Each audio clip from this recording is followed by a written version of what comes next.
In this video, I'm gonna show you how we can enter and exit the safe mode on Motorola Edge 70 Fusion.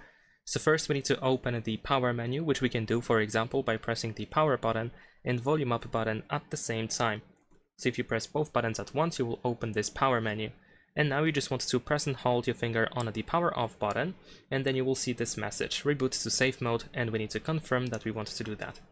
And the phone is going to restart, and then once it turns on, you will be in the safe mode. So let's wait for that. Let's wait for the phone to reboot.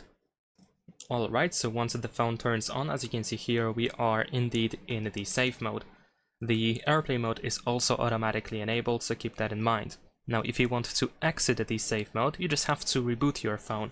So once again, I'm gonna open the power menu, and then we just have to tap on the restart button, and once again wait for the phone to reboot. Keep in mind that since the airplane mode has been automatically enabled, it is going to remain enabled once you go back to the normal mode, so remember to turn it off in order to have access to, for example, Wi-Fi, of course. And that is pretty much it. Leave a like and subscribe.